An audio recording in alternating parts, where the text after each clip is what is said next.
शुभ प्रभात। कल प्रातःकाल आप एक बड़े संत का नाम जानते हैं, पूज्य प्रेमानंद जी महाराज। कल सुबह उनसे मिलने का सौभाग्य प्राप्त हुआ और एक बार नहीं 2 बार बातचीत करने का अवसर ऐसा मिला।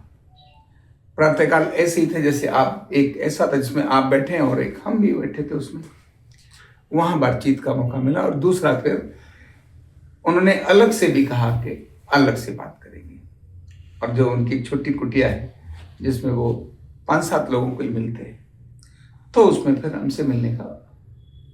हमको उनसे मिलने का एक सौभाग्य मिला। उनकी बातचीत से जो अपने को निचोड़ समझ में आया, जब सभी लोग बैठे थे और उस समय एक प्रश्न के उत्तर में उन्होंने कहा, वो आध्यात्म की बात कर रहे थे और वो कह रहे थे बहुत बार व्यक्ति के पास ऐसी साधना करते करते, यानी किसी एक मार्ग पर चलते चलते सिद्धि आ जाती हैं, और सिद्धि आने से वो ये समझ जाता है बहुत बार के सामने कौन बैठा है, इनके मन में क्या चल रहा है, वो ये जान जाता है।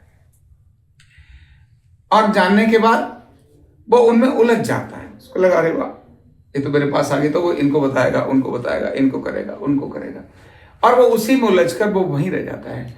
इससे उसकी साधना क्या हो जाती है? ब्रेक हो जाती है। और जब उसकी साधना ब्रेक हो जाती है तो उसकी प्रगति रुक जाती है और वो वहीं रह जाता है। और वो एक कहानी सुना रहे थे। एक व्यक्ति ने बड़े लंबे समय साधना की, और साधना करने के बाद उसको पानी पर चलने की सिद्धि प्राप्त हो गई। पानी पर चलता, जिधर भी पानी पर ऐसे घूमता, जैसे आप और हम ये फर्श पर घूमते, ऐसे घूमता। अब जाना था साथ में किन्हीं को, तो संत भी और लोग भी जा रहे थे। तो प्रेमानंद जी महाराज कहते हुए हम लोग संत जा रहे थे, तो जब एक नदी आई तो नदी आते समय पर कैसे पार करें, तो उस व्यक्ति ने कहा कोई बात नहीं, पार कर जाएंगे। तो नाविक था, तो हमने कहा सुनो एक काम करें, नाविक को बुलाते, क्योंकि तुम तो चले जाओगे, हम तो नहीं जाएंगे। तो नाविक को बुलाया और बुलाने के बाद कहा भैया जरा इसको पार कर दे। उन्होंने अपनी नाव में बिठाया और पार कर दिया। उसने पूछा कितना भाड़ा? बोले 2 रुपए। अब वो व्यक्ति जिसने सिद्धि प्राप्त की थी वो कहता है मैं तो पानी पर, आप तो नाव में, मैं तो पानी पर, मैं तो डूबता ही नहीं, मैं तो पैदल पैदल चला जाता हूं। और वो उसका प्रदर्शन कर रहा। तो संतों ने कहा कि जो तुमने प्रदर्शन किया है,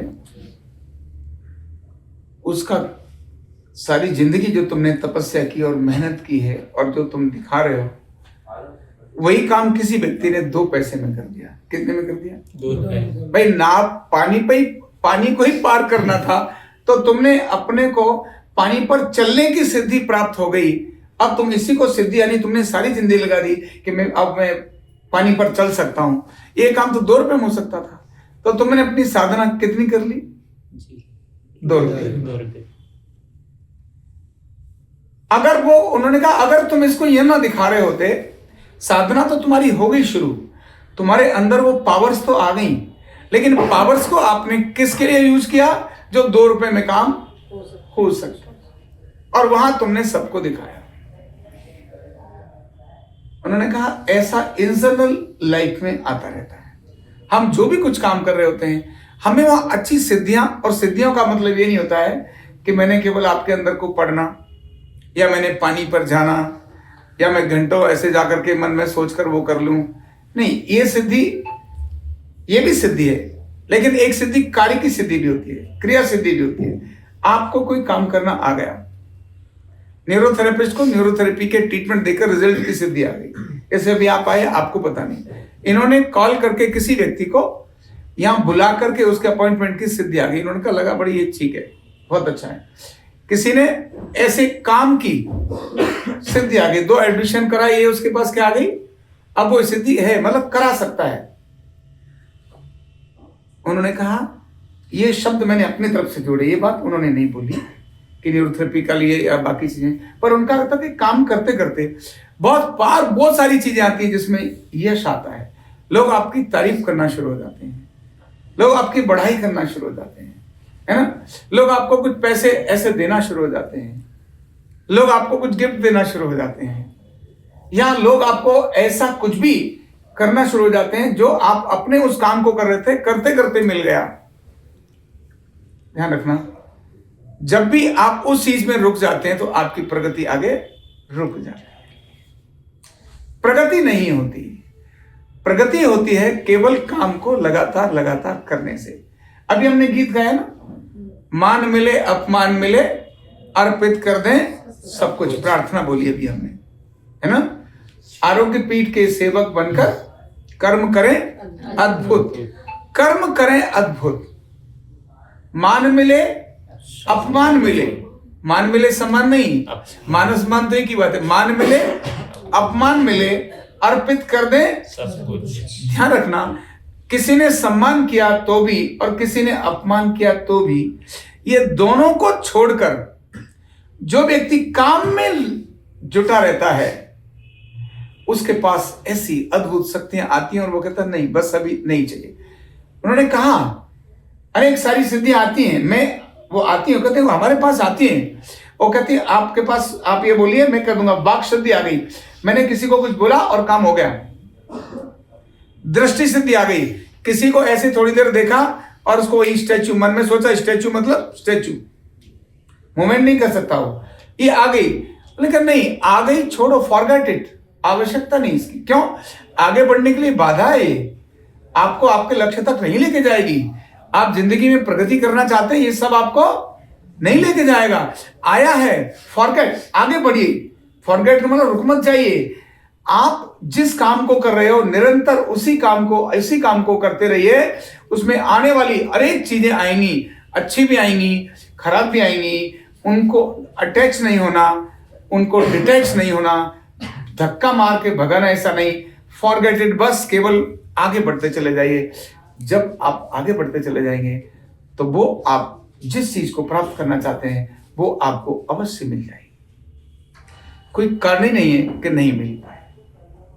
और जितने भी दुनिया के अंदर श्रेष्ठ लोग देखे हैं, मेहनत करते, पुरुषार्थ करते, परिश्रम करते हैं, उनको गंदा मिला तो भी कोई चिंता नहीं है, और किसी दिन राजा बना के बिठा दिया तो भी कोई चिंता नहीं है। कहीं जा रहे थे, किसी ने गालियां दे दी तो भी चिंता नहीं है, और किसी ने जयघोष कर दिया, वाह जिंदाबाद जिंदाबाद, कुछ लोग साष्टांग प्रणाम कर रहे हैं तो भी चिंता नहीं है। मतलब जो उन सब चीजों से, क्योंकि सब टेम्परेरी है, आपका कर्म यही परमानेंट है, वही आपको दिशा में लेके जाता है। तो हमें अपने काम पर फोकस करना ये बहुत आवश्यक है। हमें अपने काम को लगातार करते रहना, बिना आकर्षणों के, बिना ये मान के इन्होंने मेरी बेइज्जती कर दी। मैंने देखा, आप लोग देखेंगे बेइज्जती की इन्होंने इनकी, और ये काम छोड़ के बैठ गई। ऐसे होता ना, इन्होंने क्लास में इनसे लड़ाई की और ये बैग उठा के भाग गए। क्यों? इन्हें बेइज्जती की। आपका मार्ग क्या है? आपने एजुकेशन प्राप्त करनी है, तो एजुकेशन प्राप्त करनी है तो उसके लिए पढ़ना पड़ेगा। पढ़ने के लिए तुम्हारे को तुम्हारे साथी ने, दोस्त ने तुम्हारे साथ क्या कर दिया, क्या मैटर करता है? तुम्हारा गोल क्या है? और 3 लोगों ने तारीफ किया, यार बहुत मजा आ रहा है, आज तो चल फिल्म देखने चलते हैं, और खर्चा तू नहीं करेगा, खर्चा हम करेंगे। और 3 लोग ने पैसा इकट्ठा किया और फिल्म देखने चले गए, क्लास को क्या कर दिया, बंक। ये पैसा दिया, ये भी सिद्धि आ रही थी कि दोस्त तुम पर ट्रस्ट करते हैं, तुम्हें पैसा दे सकते। और एक बहुत वो भी चीज है जो 2 दोस्तों ने मिलकर आपको डांट लगाई, ये किया वो किया। अगर आपने अपने पढ़ाई के मार्ग से हट गए, इसका अर्थ है आप अपने लक्ष्य से भटक गए, आप अपनी साधना से भटक गए। किसी ने कह दिया, किसी गप्पा में, अरे ये तो ऐसा ही होता है, वैसा ही होता है, ऐसा ही होता है, और इसने कहा हाँ ठीक है ऐसा होता है, और इसने अपना टारगेट छोड़ दिया। तो जो टारगेट छोड़ दिया, जो लक्ष्य छोड़ दिया, उससे व्यक्ति की प्रगति रुक जाती है। तो चाहे अच्छी चीजें मिलें, चाहे खराब चीजें मिलें, अपने मार्ग पर बढ़ते रहने से ही सिद्धियां मिलती हैं और लक्ष्य प्राप्त होता है। बहुत बहुत धन्यवाद। न्यूरोथेरेपी का कंप्लीट कोर्स सीखने के लिए जुड़िए हमारे ऑनलाइन ट्रेनिंग प्रोग्राम से और जानिए करीब 100 बीमारियों का इलाज बिना दवा और बिना मशीन के। इस न्यूरोथेरेपी ऑनलाइन ट्रेनिंग प्रोग्राम से आप घर बैठे बन सकते हैं गवर्नमेंट सर्टिफाइड न्यूरोथेरेपिस्ट। रजिस्ट्रेशन के लिए नीचे दिए गए नंबर पर अभी कॉल करें और हाँ, हमारे वीडियो को लाइक करना, शेयर करना और चैनल को सब्सक्राइब करना बिल्कुल भी ना भूलें। धन्यवाद।